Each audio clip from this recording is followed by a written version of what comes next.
Welcome to the Elevate Health webinar with Essence. And I truly hope that you leave here feeling empowered and inspired to pursue the highest quality of life because you all deserve that. And so this could very well be the beginning of changing the trajectory of your life. And I don't say that lightly.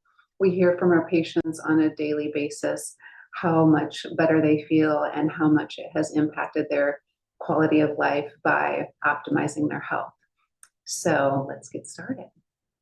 As far as a little bit of housekeeping, there's a question box at the bottom of your screen, so you can type in questions that I'll get to at the back of the webinar at the end. And then if you're watching the recording, then you can make a list of your questions and send it to our Essence Care team email that will be at the end of the webinar as well. So for those who don't know me, I am Carrie Vanny. I'm a nurse practitioner. I own Essence Aesthetics and Health, and I truly feel that it is my calling to empower others to optimize their health so they can feel their best, perform their best in life, live at their best, and really that just has a ripple effect onto other people around them and to other aspects of their life as well. I've been in healthcare for over 25 years. Ironically, I started college as an accounting major, and I would have truly been the worst accountant that you ever met. So when I was 19, I went to New York to be a nanny.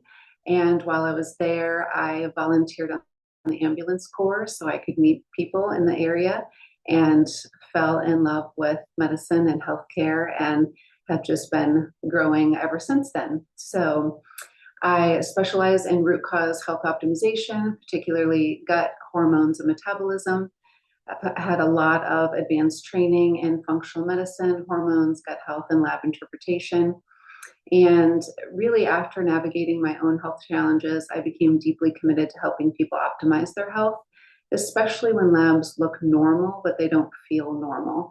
So a lot of people have been told that their labs are normal or that the way that they feel is just part of life. And really that is not acceptable. So there's a lot of different things that we can do to help optimize health overall. And it's really very personalized to each individual person. So health optimization is proactive, personalized, and sustainable.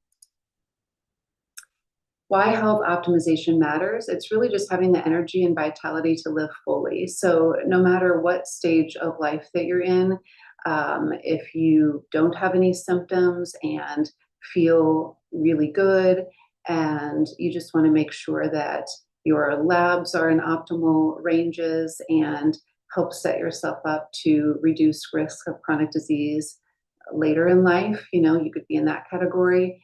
Maybe you have some symptoms that aren't necessarily interfering with your quality of life significantly, but are more of a nuisance or annoyance.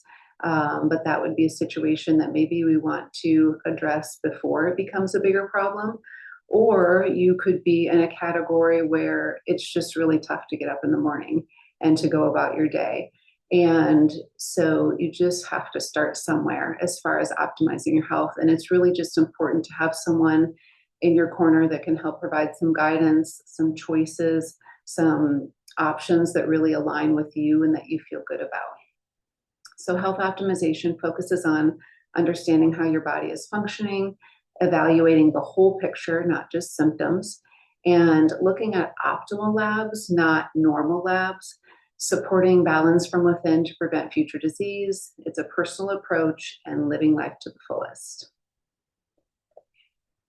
The key pillars of elevating health, the main ones we'll touch on today are hormone optimization, metabolic optimization, gut health optimization, and then longevity and vitality. These pillars of health really just have a cascade effect onto everything else. So starting with hormone optimization, and first I want to say it can be confusing when you try to do some research because we all have access to the World Wide Web. Some of it's good information, some of it's not very good information.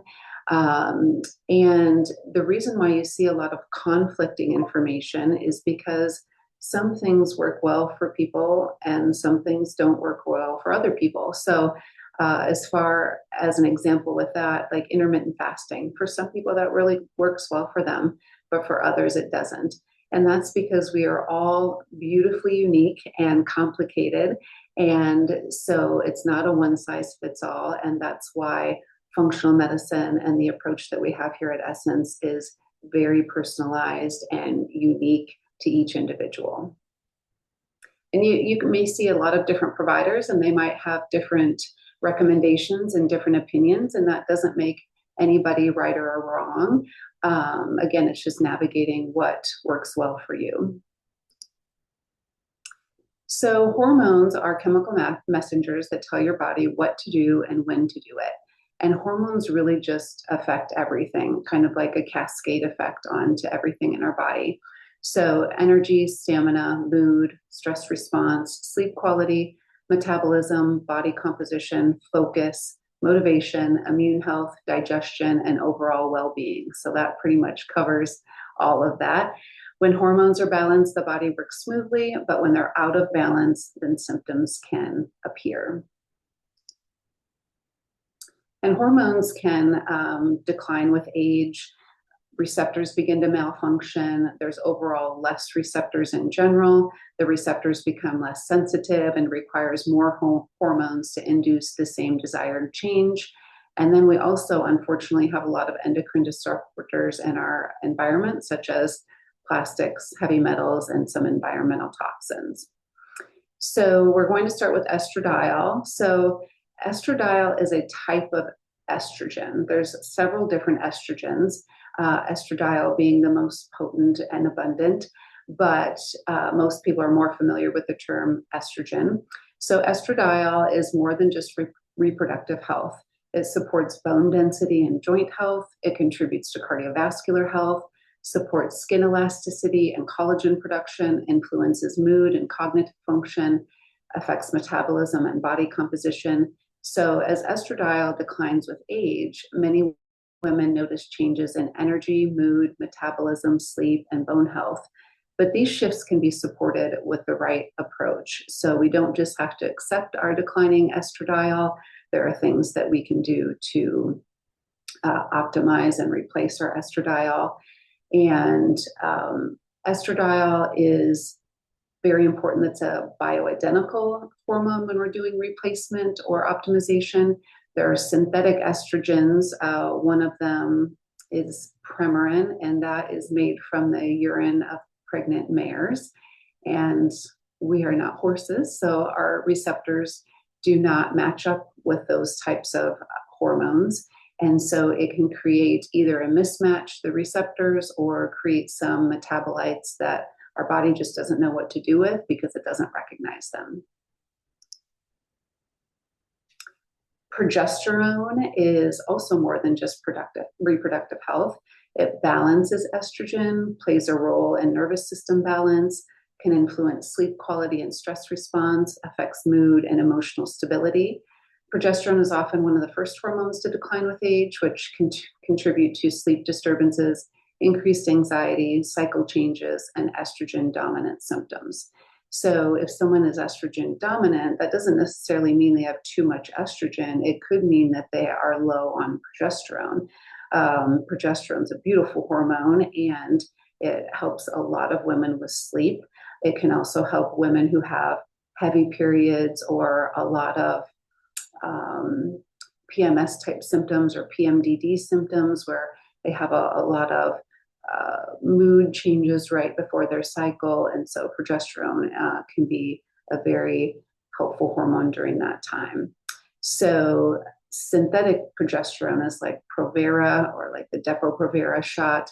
And again, same thing with estradiol, that when we're given a hormone that is not close enough to represent our own hormones, then it can create some increased risk and some metabolites that our body doesn't know what to do with. And there's one kind of common misconception that I run into is some women are told that if they don't have a uterus, then they don't need progesterone. And I would disagree with that because, again, progesterone is very protective and it helps to balance the estrogen. So even without a uterus, women can benefit from progesterone. I would say estradiol is a little bit of a diva where we just have to be a little bit cautious. We don't want too much, too fast estrogen or estradiol, and progesterone kind of just levels that out a little bit. And the big fluctuations in our hormones during the perimenopause period is what can give us a lot of the unwanted symptoms that we have. And I'll get back to that here. Testosterone is another hormone that's essential for both men and women. So sometimes there's a misconception that testosterone is only a male hormone, and it is a very beneficial hormone for women as well.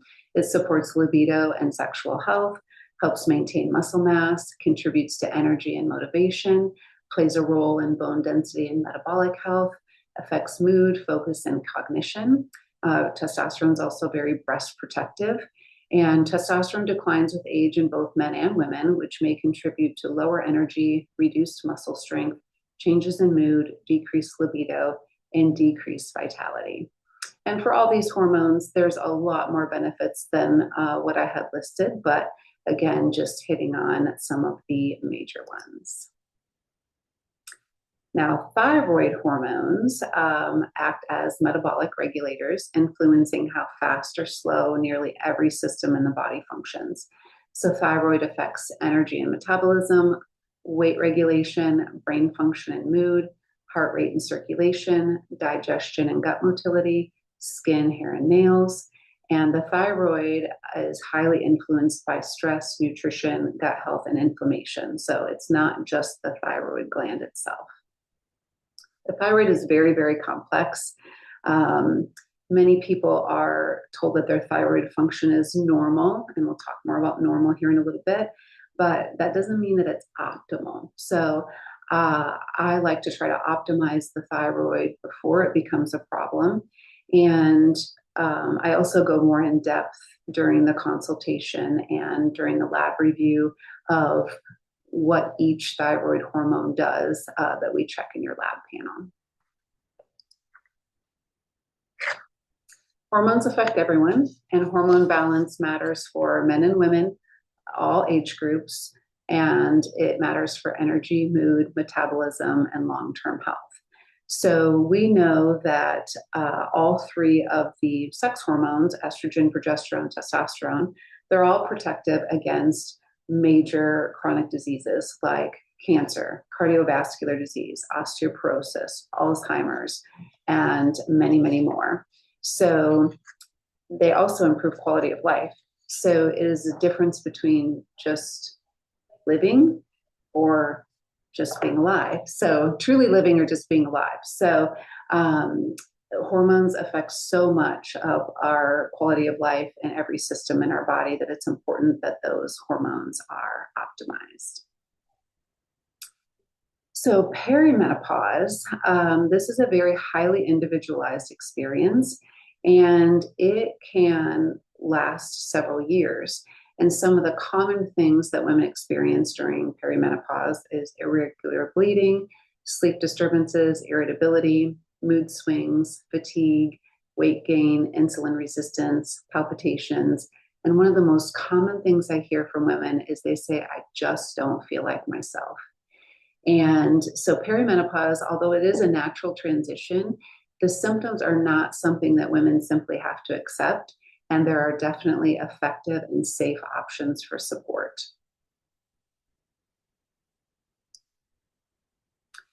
Postmenopause is technically defined as 12 months without a period.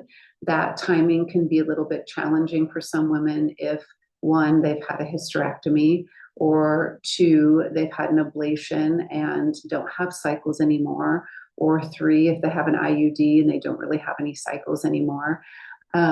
So that timing can be a little bit more challenging to really pinpoint. We can use labs a little bit. We definitely use symptoms to try to determine if a woman has gotten into the menopause phase. But typically it's characterized by symptoms such as vaginal dryness, UTIs and urinary changes, low libido, osteoporosis, loss of muscle mass, muscle and joint pain, and cognitive issues. And so if you think back to some of the benefits of the hormones that I listed earlier, then that directly correlates with the postmenopause period because we are lacking those hormones. So particularly the vaginal dryness has a lot to do with loss of estradiol, the UTIs and urinary changes, same thing, the tissue changes down into the vaginal and urinary area, and that can make us more predisposed to UTIs. The low libido, that really can be affected by all three of the hormones, estrogen, testosterone, and progesterone. Osteoporosis is mostly related to estradiol. The loss of muscle mass has a lot to do with testosterone.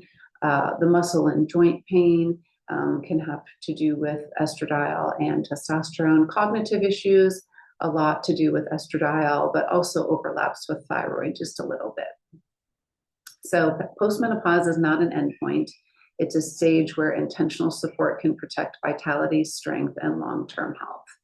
And so there's misconceptions about when it's too late to start hormone optimization. I don't think that exists. I don't think it's ever too late to start working on hormone optimization. So that can be something we can discuss as well. Touching on men here just a little bit, men with aging and testosterone changes. So for men, as testosterone gradually declines with age, they may notice changes in how they feel, function, and perform, and it's often kind of subtle. So men notice more with lower energy and stamina, decreased muscle mass and strength, increased body fat or changes in their body composition, changes in mood and motivation, brain fog and reduced focus, sleep disturbances, sometimes reduced libido and sexual performance. But when it comes to men, a lot of times the decrease in testosterone really has an effect on just their overall vitality. A lot of men feel fatigued, can't really do what they used to just because they're tired, have a lot of joint pain and muscle stiffness. And supporting testosterone and overall metabolic health can help men maintain strength, vitality, and resilience over time. So bioidentical hormones versus synthetic, they are very, very different. So you can't really use the terms estradiol, progesterone, testosterone interchangeably if they are bioidentical or synthetic, because they're very different, as I touched on earlier. So bioidentical hormones are structurally identical to the ones the body produces, typically derived from plant sources. They are recognized by the body in the same way as natural hormones, so they know what to do with them, and typically made by a compounding pharmacy for individualization. Synthetic hormones, however, are chemically different from the ones the body produces. They're designed to mimic hormone effect, but they don't have the identical structure. They interact differently with the receptors. They could produce some unwanted metabolites and can be made commercially. So synthetic hormones are like trying to put a square peg in a round hole. It doesn't exactly fit the receptor, and it needs to fit the receptor for it to kind of flip the switch to make the things happen that hormone is intended to do.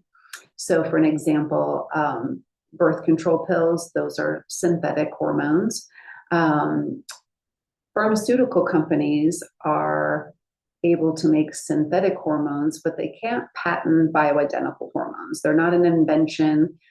They're naturally occurring in our bodies. So they can make a hormone just a little bit different so that they can patent that. And they invest a lot of development, money in development and research in that. So they want to protect their investment by patenting the medication, but they're not able to patent bioidentical hormones. And medical providers, whether it's physician, nurse practitioner, physician's assistant, we don't learn about bioidentical hormones in school. So we only learn about them if we go on to do our own education and research after we've been out of school. And medical research has demonstrated the harmful effects of synthetic hormone replacement, but not bioidentical hormone replacement.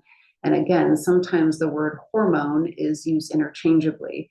And because bioidentical hormones and synthetic are so different, we have to really make sure we know which ones we're talking about when we're talking about hormone replacement or hormone optimization. So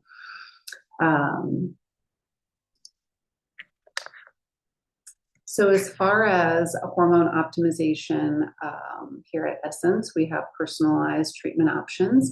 And hormone optimization focuses on supporting balance, communication, and resilience. And again, very individualized based on each person's needs and their goals, their desires to achieve the optimal health and hormone optimization.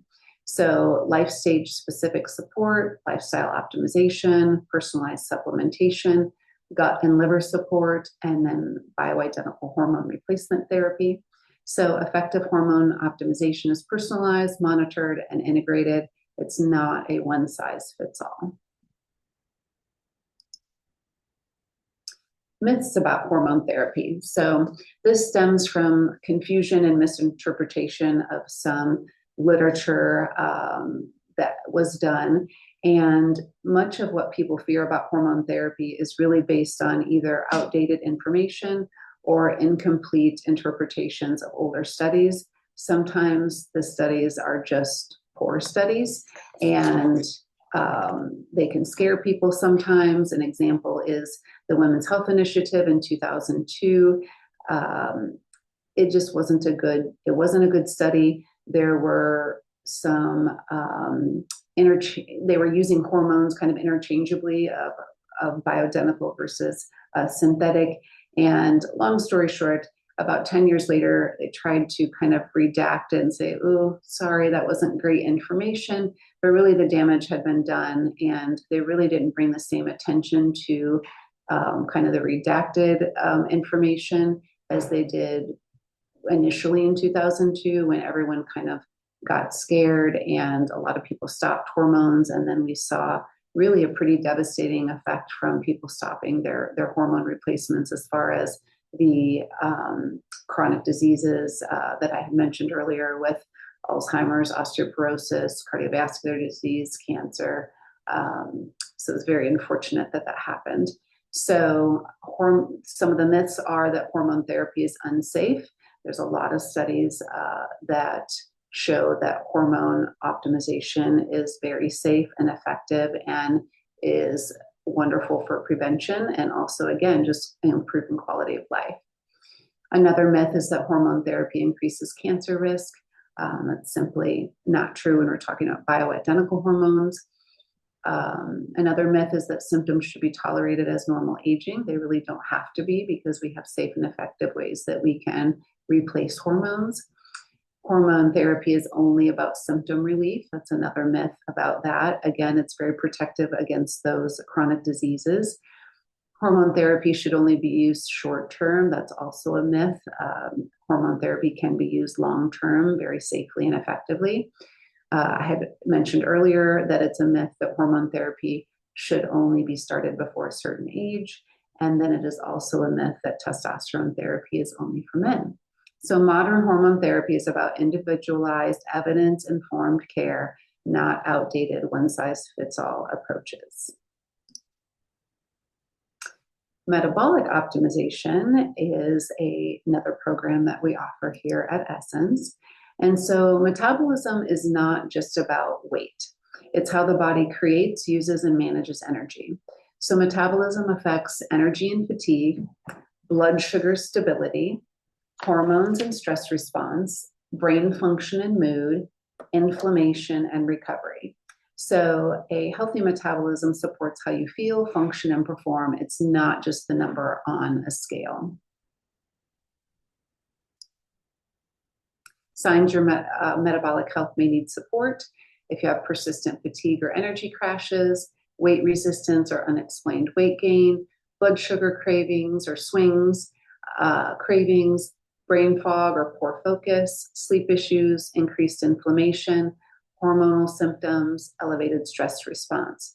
So noticing these patterns early can create an opportunity for meaningful preventive change. And you can see along kind of this presentation so far that some of these symptoms can overlap. So everything is just beautifully complicated and woven together. So it's not always just we have to address this one thing. It's often a combination of things that we need to address to really get our health optimized.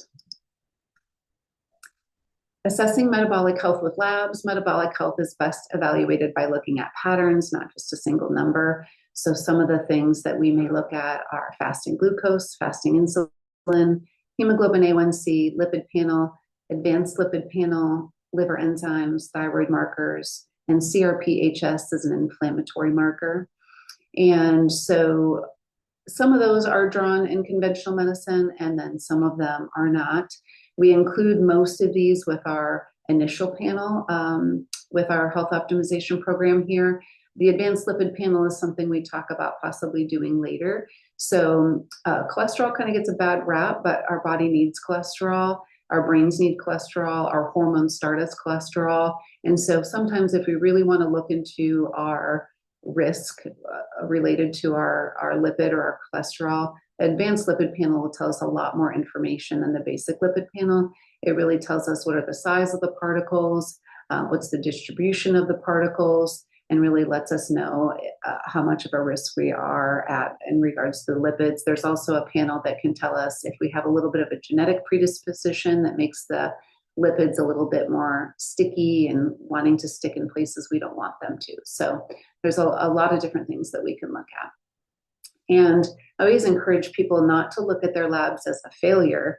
They're just part of the puzzle. They're information that helps guide smarter, more targeted support.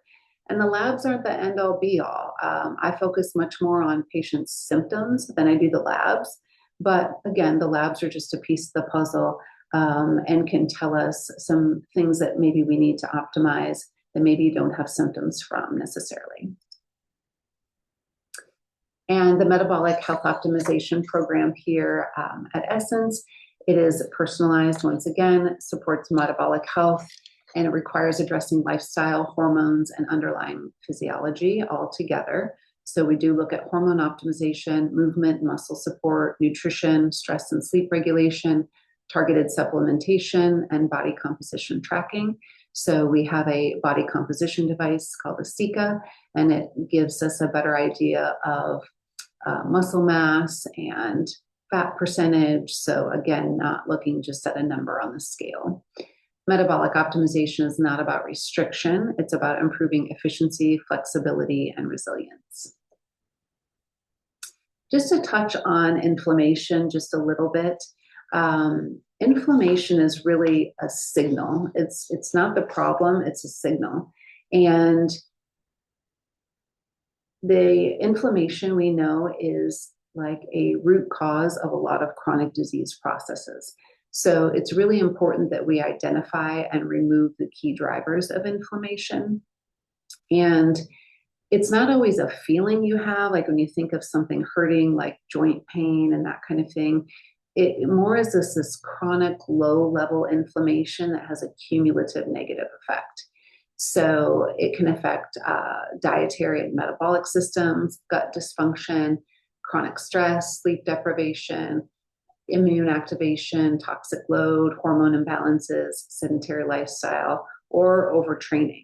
So sometimes our body doesn't really distinguish if a stress is a good stress or a bad stress. So we have to look at all the different stress that our body is under to make sure that we can alleviate some of that and decrease the overall burden that it has on our body's symptoms. So inflammation rises when the body's under constant load and lacks adequate recovery, resilience, or clearance.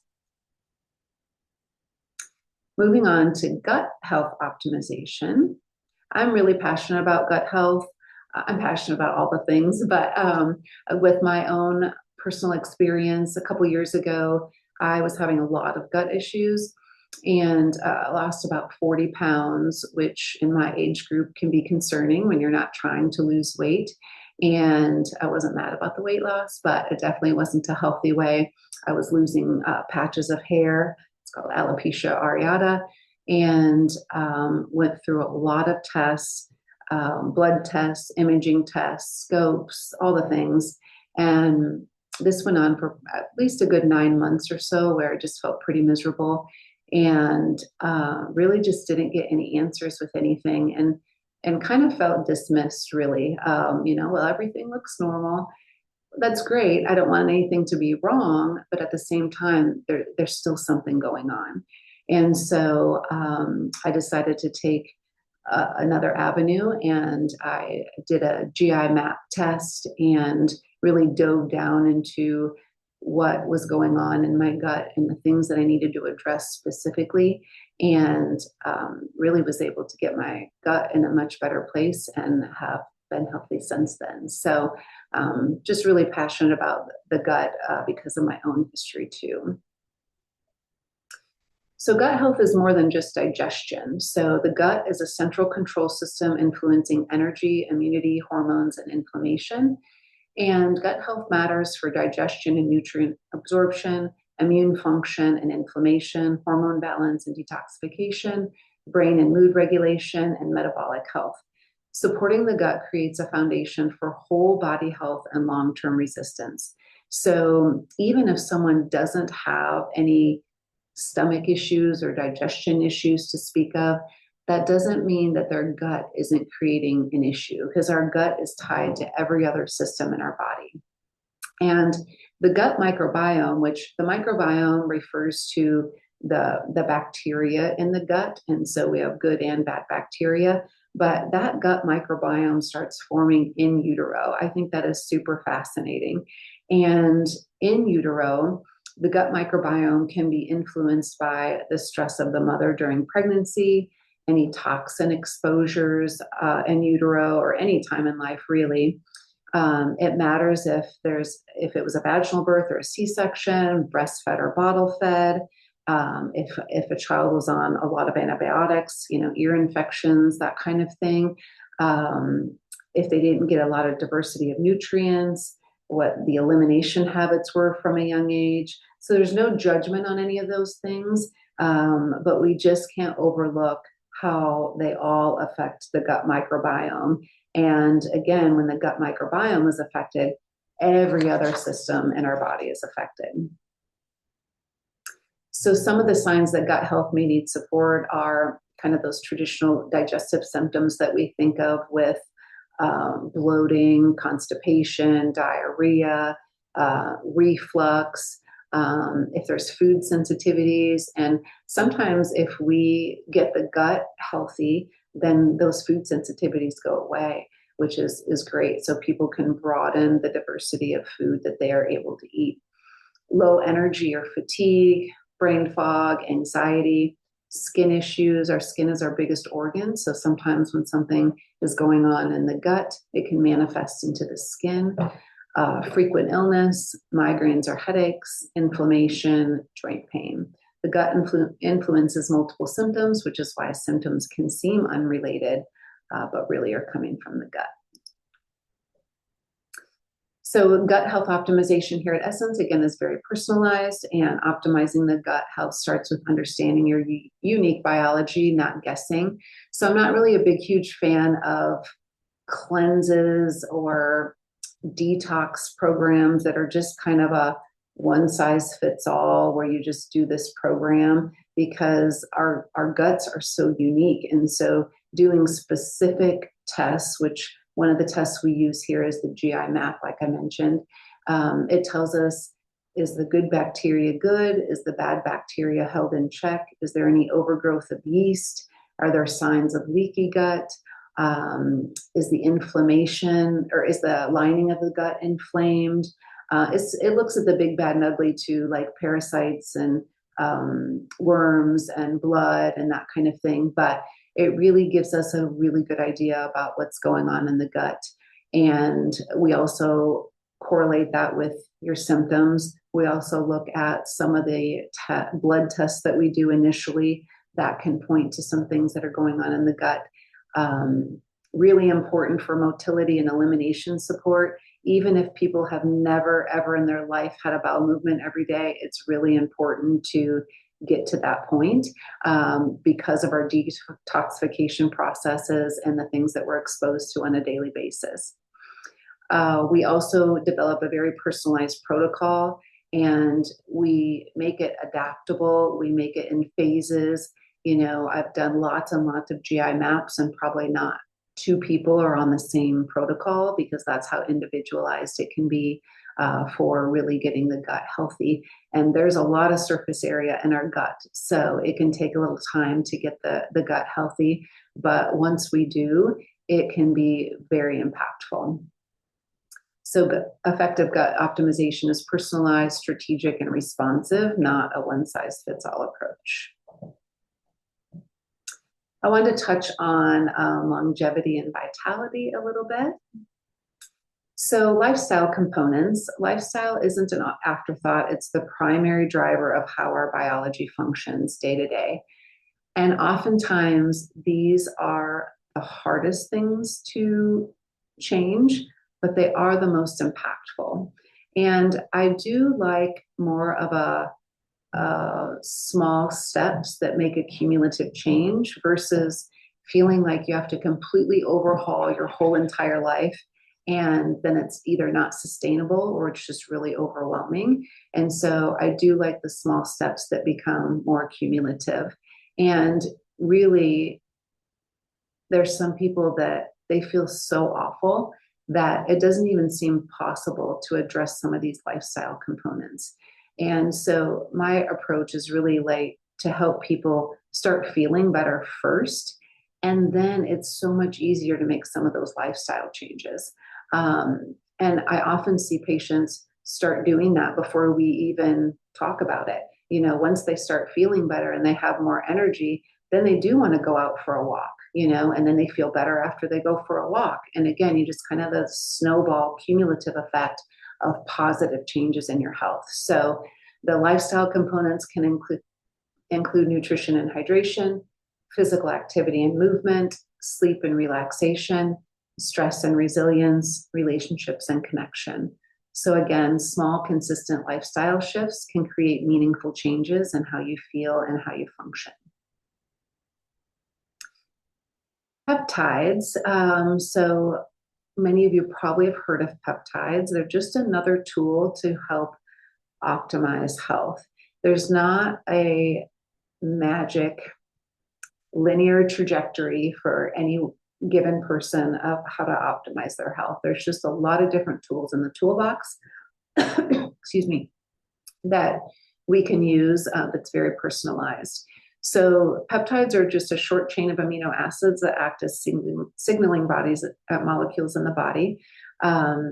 Peptides are, if they're over 40 amino acids, they're a protein. If they're less than 40, then they're considered a peptide. And they can support tissue repair and recovery, muscle health and body composition, energy and metabolic support, immune modulation and inflammation balance, cognitive function and focus, sleep and recovery, skin, hair, and connective tissue health. So again, peptides are tools, they're not shortcuts, and they're most effective when they're used as part of a personalized, comprehensive plan. I would say with peptides too, it's a little bit of the wild, wild west out there right now. Some peptides are limited by the FDA to be formulated by compounding pharmacies. I'm hearing that that'll be changing here pretty soon, which I think is great because there's a lot of peptides that are very safe, very effective, and can really help a lot of people. And so because the FDA has limited peptides in the compounding pharmacies, there's a lot of what I'd call dark gray market, black market peptides where people are able to get them and are just kind of winging it on their own. And some of these peptides can actually do harm. They're not pure. They're labeled for research use only. I'd highly discourage anyone from using any peptides that the bottle says research use only. They can have lipopolysaccharides in them, which increase inflammation in the body and really just counteracts everything that you're trying to do. So again, there are some peptides that are available right now through compounding pharmacies that you should get through a trusted provider that is knowledgeable about them. And my understanding is that they will be more soon. BPC 157 is one I'm really interested in, and CJC and ipamorelin. there's a lot out there that can do a lot of good in the body. And again, very targeted, very individualized, very safe, and very effective. So take a deep breath. This can feel like a lot. I understand that, especially if this is all new to you. If this is all new to you, I'm sure that it feels very overwhelming.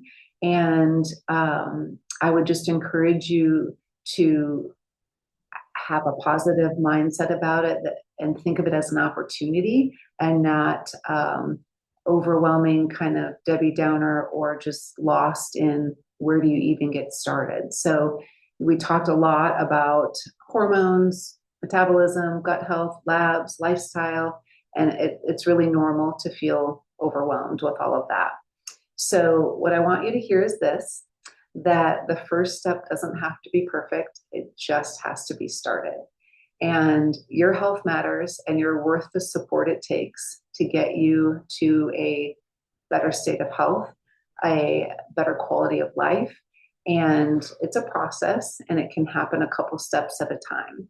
And I really target your treatment plan to fit your capacity as well. So there are some people that want to just start with 2 things, and I can help narrow that down to what we need to focus on the most that's going to have the biggest impact, but also what are the symptoms that are affecting you on a day-to-day basis that we need to address as soon as possible so that we can start working on the other things. And you don't have to change everything at once, and you don't have to have all the answers right now.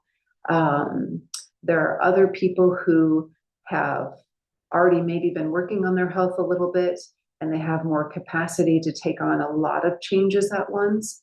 And then again, I just tailor their treatment plan to what's going to work for them. And that's what I love about functional medicine, is just how individualized it is and how creative we can be too, because medicine is an art also. Again, I've mentioned several times how beautifully complicated and unique we are. And so there is a bit of an art to it, and it takes good relationships of being able to talk through things, being able to pivot when we need to pivot if things aren't working, and taking the next step when someone is ready to do that. So I'm going to talk a little bit more about our approach. Everything that we've talked about today only works if it's personalized, realistic, and supported. And that's exactly how we approach care. So we don't believe in one size fits all.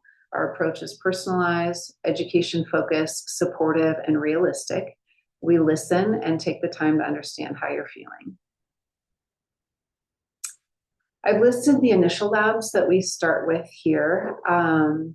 And some of them, again, like I mentioned earlier, are done in conventional medicine, and some of them are not. And then when you come in for your consultation lab review, we really dive down into all of the labs line by line, and we talk about optimal ranges, because the normal ranges on a lab is really just the average of a lot of sick Americans, and some of the ranges are based on age. So I kind of scribble all over your labs to tell you what the optimal ranges are. So an example is ferritin, which is related to iron. And the normal range of ferritin is 7 to 270. That doesn't make any sense to me. Where do we want to be? That's a big range.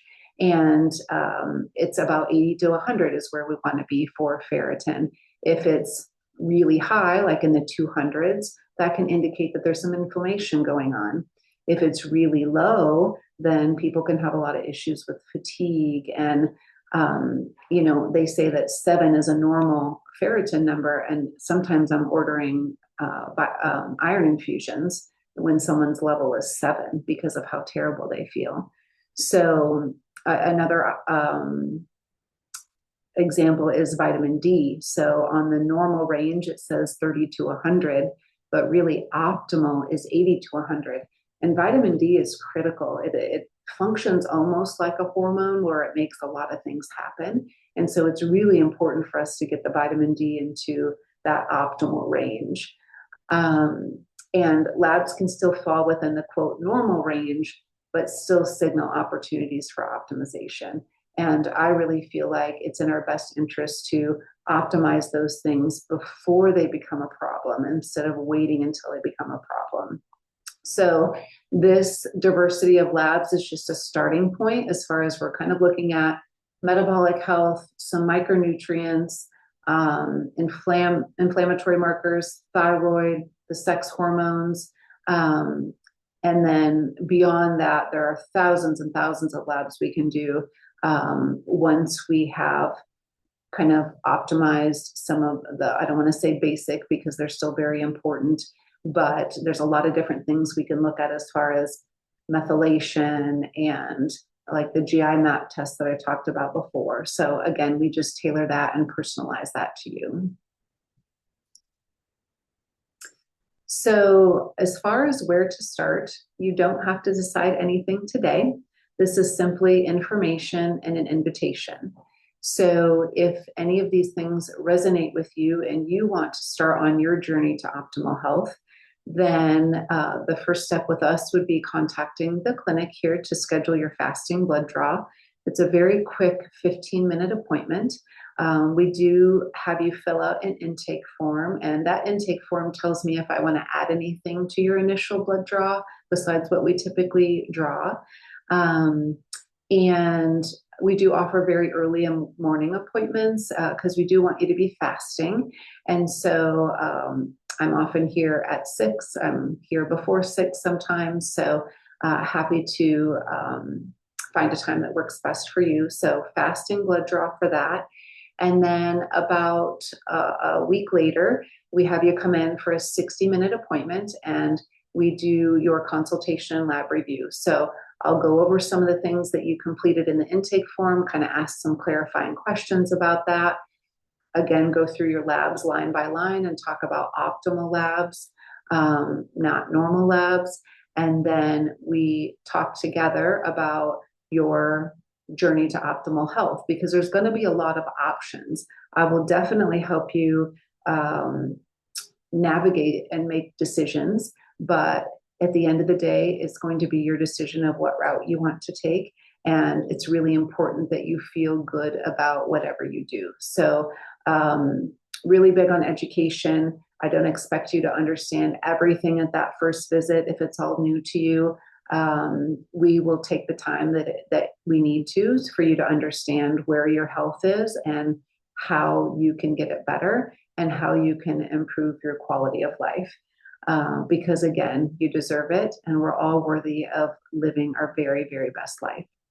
So following that appointment and starting on your journey, then the follow-up appointment schedule and the repeat blood draws, they're specific to each patient. So again, it's not a cookie cutter of you come in this often, you have blood drawn this often. It's going to be very different for each person. And we do not take insurance. There's a lot of reasons for that. Insurance often dictates what you can and can't do for your health care.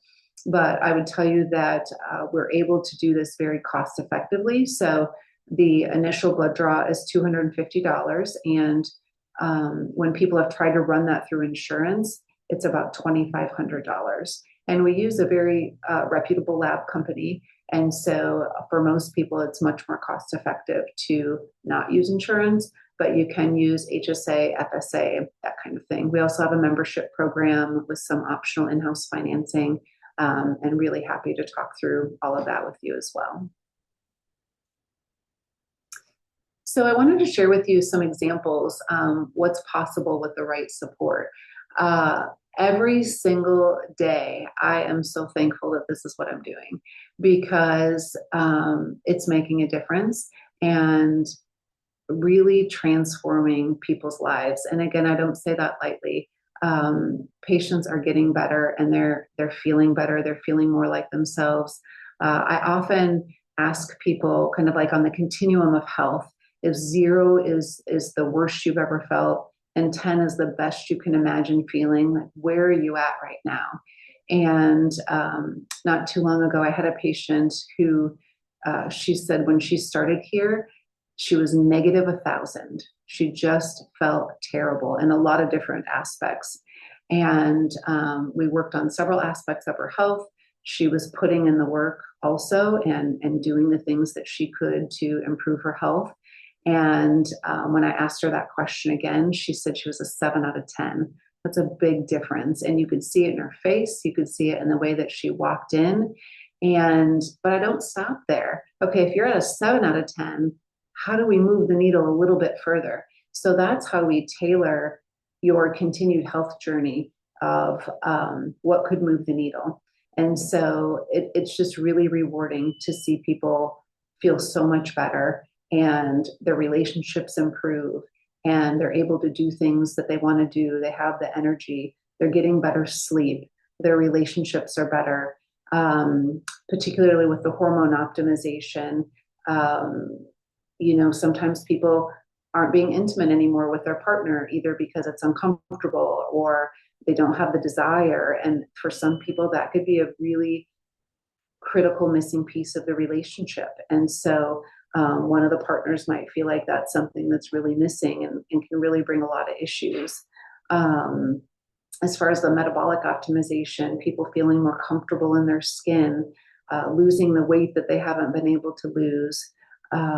People have said that they feel like themselves again. They said that it's been dramatically or drastically life-changing for them. Another example would be working on gut optimization, and it completely alleviated her migraines. And some people don't connect those two things, the gut and migraines, but they are very closely connected. We call it the gut-brain axis.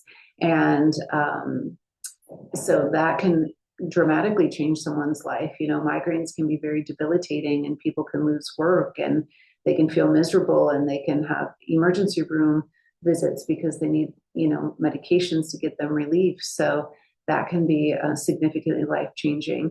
As far as the longevity and vitality, people say they feel so good, they can enjoy their life now. So health optimization is a process, and we're here to guide and support you through it. With the right support and a clear plan, meaningful change is possible and it's sustainable.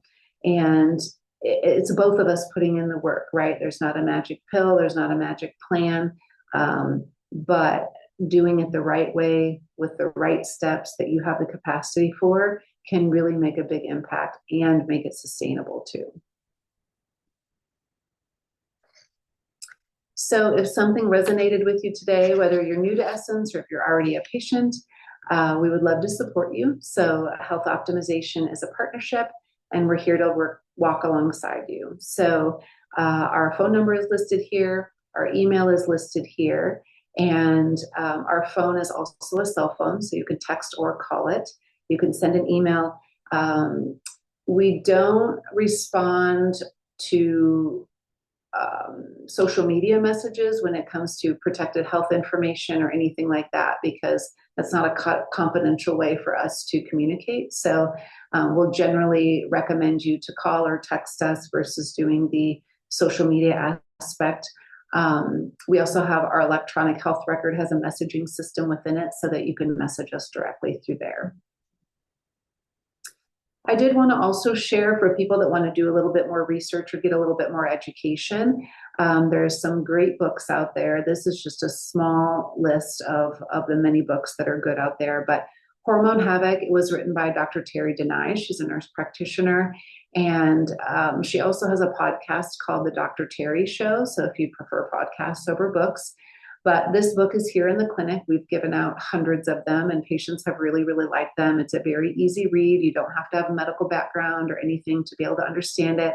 It touches on estrogen, progesterone, testosterone, thyroid, DHEA, which I didn't even really talk about today. Talks about the gut a little bit too. So, and then it talks about some of the different methods of hormone replacement. I offer all methods here, and so there's a lot of variability with that. Another book that I actually just read recently over the weekend, because I'm a nerd, it's called Normal Isn't Optimal. So Dr. Neil Rouzier, and he is considered kind of like one of the gurus of hormone replacement therapy. So that book was a very easy read too, and talked a lot about labs and optimal and versus normal. Estrogen Matters is another great book and really kind of debunks a lot of the misconceptions, the misinformation that's out there about estrogen. Good Energy is by Dr. Casey Means, and this is more about metabolism, and it's a wonderful book too. The Great Cholesterol Con, that's a great book talking about cholesterol and kind of the bad rap that it's gotten. Grain Brain talks about, for many people, grains can be very inflammatory. Another book is Eat Rich, Live Long. And then the last one is not a book, but Dr. Rebecca Glazier, her website is www.hormonebalance.org. And she does a lot of research and treatment of women with testosterone, and more specifically, women with a history of breast cancer with testosterone. So she's a great advocate for women on hormones. And so education just empowers you to be an active participant in your health optimization journey. And not one person knows everything, you know? So you can get a lot of different opinions, feedback, that kind of thing. There's a lot of studies that back up a lot of different things. And like I mentioned earlier, that each person responds differently to different things. Sometimes we have to pivot, but again, it's just important that you understand and feel empowered about your own health, so that no matter who you see or who you talk to, you can really advocate for yourself in the choices that you've made for your health journey.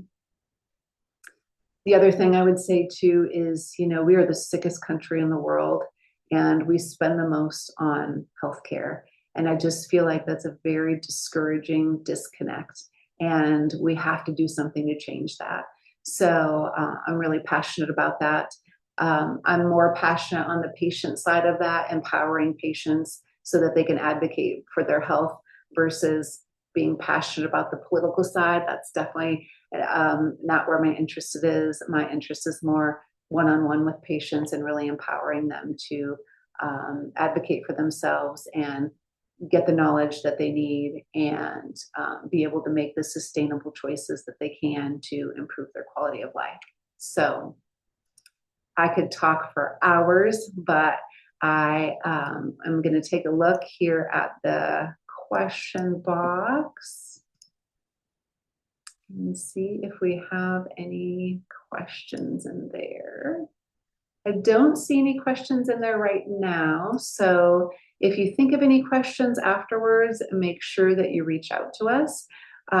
If you'd like the recording of this webinar, we're happy to send it to you. If there's someone that comes to mind that you might want to share it with, then just feel free to reach out to us, and we'd be happy to send that to you so you can pass it along. So again, thank you for joining me, and I hope you found it informative and gives you the inspiration to take the next steps to optimize your health so that you can live the best life possible. Have a blessed evening.